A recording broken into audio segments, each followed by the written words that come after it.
On vous a sûrement déjà demandé qu'est-ce que tu veux faire plus tard. Les parents, les profs, les conseillers d'orientation. Grosse prise de tête. Bah moi je sais ce que je veux faire. Je veux faire un job nature et qui respecte la planète. Il faut sauver les dauphins, SOS. L'Antarctique ne va pas très bien. Du coup j'ai pensé à être agricultrice en Île-de-France.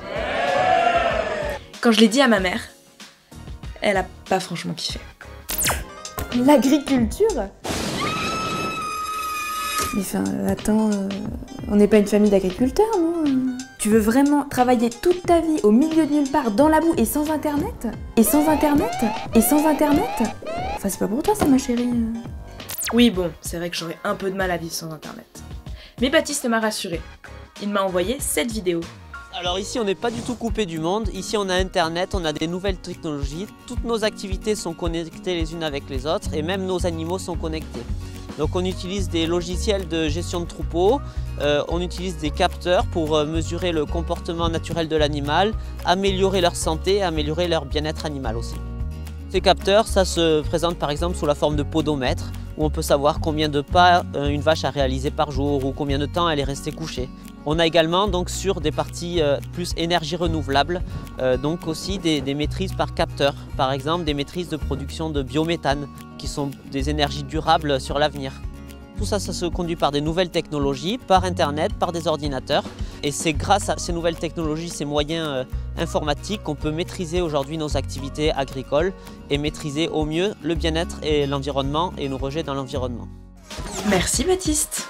Mais ça n'a pas vraiment suffi à convaincre ma mère. Eh ma pauvre chérie. Travailler connecté d'accord, mais travailler toute seule. T'imagines un peu ?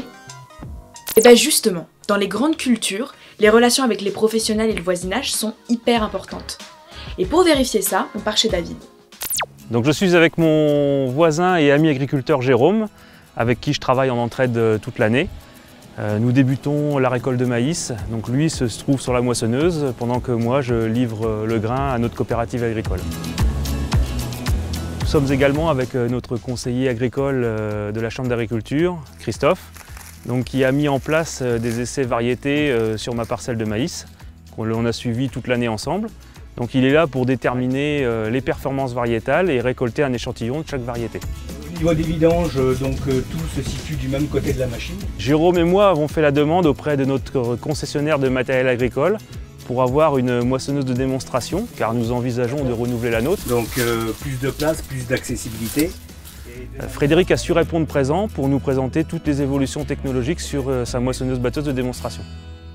Génial. Mais je pense que je vais avoir besoin d'un peu plus d'arguments pour arriver à mes fins. Attends, mais toi t'adores la ville, les magasins, les sorties, les amis... Je peux te dire que c'est fini tout ça ma petite si tu te lances là-dedans, hein. Fini. Et bah ça tombe bien, parce qu'un autre Baptiste m'a envoyé sa vidéo. Et lui il fait de l'agriculture en plein centre de Paris. Regardez. Je suis parti d'un constat qui est que nos villes actuelles sont très peu durables dans la forme qu'elles ont et dans le métabolisme qu'elles ont, on va dire. Et du coup, moi, ce qui m'intéressait, c'est comment est-ce qu'on peut transformer ces villes pour les rendre plus durables et puis introduire un peu plus de nature, mais pas n'importe quel type de nature dedans. Et en fait, j'ai eu l'opportunité d'avoir un stage de fin d'études sur le sujet justement des toitures productives. L'idée, c'est qu'on regarde ici autour de moi comment est-ce qu'on peut réutiliser les déchets de la ville, qu'ils soient organiques ou minéraux, comme du compost, du marc de café, de la brique concassée, et on regarde comment est-ce qu'on peut réutiliser ces déchets en tant que sol. Et donc oui, il y a maintenant des paysans urbains qui se revendiquent en tant que tels des agriculteurs urbains qui cultivent en ville. Et je trouve ça très intéressant parce que du coup, ils doivent s'adapter pour avoir des projets qui sont la plupart du temps multifonctionnels, c'est-à-dire qui rendent plusieurs services et plusieurs fonctions à la fois. Au top l'agriculture sur les toits de Paris. Mais ma mère est coriace. Tu penses bien que si tu choisis une formation agricole, c'est fini pour toi là. Tu devras faire ça toute ta vie, tu ne pourras plus en sortir. C'est pour les nuls. T'es pas nul toi ma chérie. Bon, du coup j'ai demandé à des jeunes qui eux au moins savent de quoi ils parlent quoi. J'ai toujours voulu aller dans l'agricole. Au début ma mère elle voulait pas trop, donc ça s'est négocié un petit peu. Et au fur et à mesure des années, c'est passé. Je me suis rendu compte qu'il y avait de tout. Il y avait les filières vraiment agricoles et il proposaient également une terminale S. avec une option spécifique du lycée agricole biologie-écologie. Moi qui voudrais faire vétérinaire, ça peut beaucoup m'aider. Moi par exemple, je souhaiterais aller en STAPS, donc c'est dans le milieu du sport. Donc ça montre que même avec un bac agricole, on n'est pas obligé de faire tout ce qui est dans l'agriculture, comme beaucoup de personnes le pensent. Je ne suis pas issu du milieu agricole, mais j'ai toujours été passionné par l'agriculture depuis tout petit. Je suis en bac professionnel CGEA en grande culture, qui me permet de plus tard faire le métier que je souhaite, technico-commercial, qui sert à conseiller les agriculteurs dans leurs choix. J'aimais bien tout ce qui touchait à la nature, j'ai adoré les avant-après, détruire, reconstruire. C'est une filière qui permet de faire à manger, et donc qui dit faire à manger dit donner à manger aux gens. On n'est pas tout ce qui est cliché en mode agriculteur ou avec une petite cotte, son petit chapeau de paille, son tracteur, non pas du tout. J'aurais envie de faire une licence pro et d'être ingénieur en agronomie pour trouver des systèmes où on n'a pas besoin d'argent, pas besoin d'eau ou un tout petit peu, et donner un maximum de personnes. Beaucoup de gens demandent maintenant du vert parce que c'est trop urbanisé et donc je pense que c'est un métier beaucoup d'avenir en fait.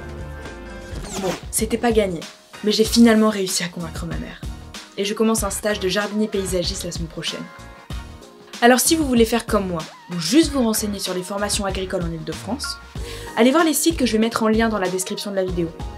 Comme ça, si vos parents sont pas très chauds, vous aurez plein d'arguments pour avoir le dernier mot. Allez, bon courage.